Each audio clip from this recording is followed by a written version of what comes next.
سلامونه ملګریو، په دې هیله چې ژوند به مو ښه روان وي او تاسې به ډیر زیات خوشحاله یئ. ما هڅه کړې ده چې په دې چینل کې یوازې د خوشحالۍ، یوازې د مینې، یوازې د ښه ژوند او یوازې د ښه ژوند د بڼې خبرې وکړم. دلته به د نفرت خبرې په هیڅ صورت باندې نه کیږي. دلته به یوازې د خوشحالۍ خبره کیږي او هره خبره چې کیږي مسکا به ورسره ضرور وي. نن له تاسو سره یو ډیر بهترین کتاب، هغه کتاب چې د نړۍ د ډیرو هیوادونو د ډیرو وګړو ژوند یې بدل کړی، د هغوی ژوند بڼه یې بدله کړې ده او د ناروغۍ له بستره یې راجګ کړي دي. هغوی چې نیستي په هستۍ بدله شوې ده، هغه د دې کتاب له برکته ده چې دوی دا کتاب لوستلی دی، دوی پر راز باندې پوه شوي دي، دوی د راښکون په راز باندې پوه شوي دي او دا وړتیا یې پیدا کړې ده چې یو بهترین، خوندور او تر ټولو ښه ژوند ولري. نو نن به کوښښ وکاندو چې له تاسو سره دغه کتاب شریک کړو او د دې کتاب په اړه خبرې وکړو او تاسې وهڅوو چې دا کتاب هرومرو ولولئ. هغوی چې نوې مطالعه شروع کوي، نوې کتاب لوستل شروع کوي او له دې مخکې هیڅ د کتاب لوستلو تجربه نه لري او یا یې زړه نه غواړي او یا کولی نه شي او یا یې زړه ورته تنګېږي، له دې کتابه دې پیل وکړي. یو ځل دې نه لولي، دوه ځل دې ولولي، درې ځل دې ولولي، خوند دې ترېنه واخلي. یو ځل دې چې پیل کړ، هرومرو به یې بیا بیا لولي او بیا بیا به نوی خوند ترېنه اخلي. نو راځئ چې د دې کتاب په اړه باندې بشپړې خبرې وکاندو.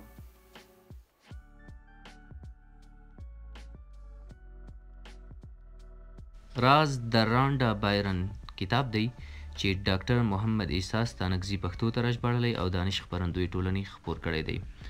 د راز کتاب په لړلیک کې دغه موضوعګانې راغلي دي.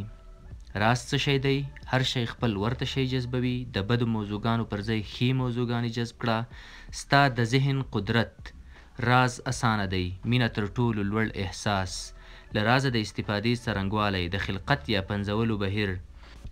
دغه راز د کتاب د لړلیک په نوره برخه کې د تجسم پیاوړی بهیر، د اقدام کولو پیاوړی بهیر، د پیسو راز، د نعمتونو پریماني جذب کړه، پر نیکبختۍ تمرکز، پیسې صدقه کړه چې پیسې ترلاسه کړي، د اړیکیو راز، ځان وپېژنه، د سلامتیا راز.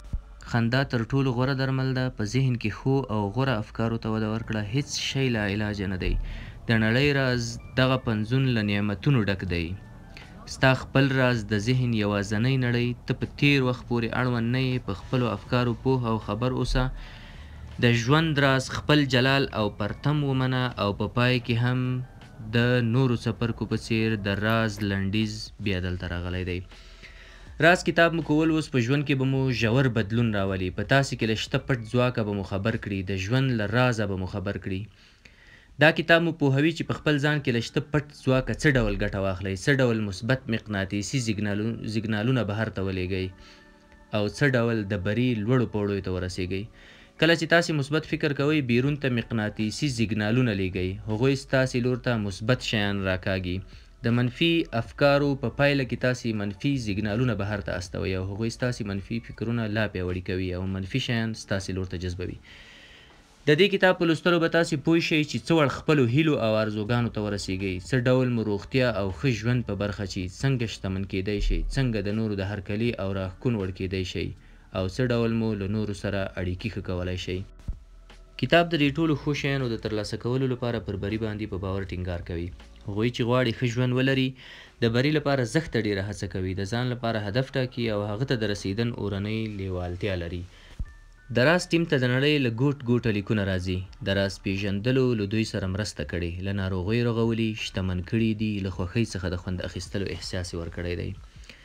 د کتاب لیکواله وایي، ته که هر څوک یې او هر چیرې یې، راز د دې توان لري هغه څه چې ته یې غواړې در یې کاندي.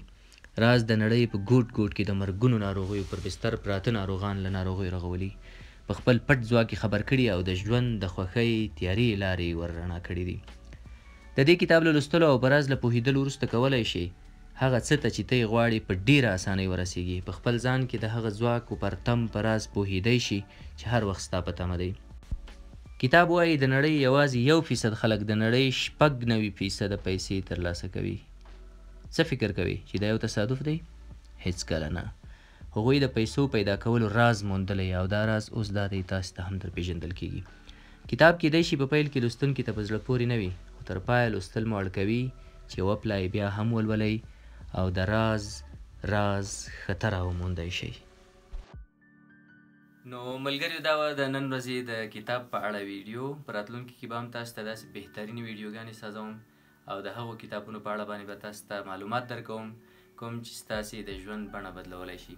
نو په دې هیله چې راز کتاب تاسې ولولئ، خوند ترېنه واخلئ او هرومرو خپله تجربه له ما سره شریکه کړئ.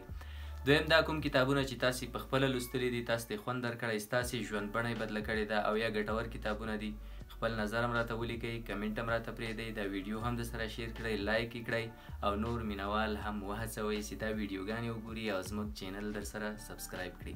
نو هیله ده چې کتاب ولولئ او خوند ترېنه واخلئ.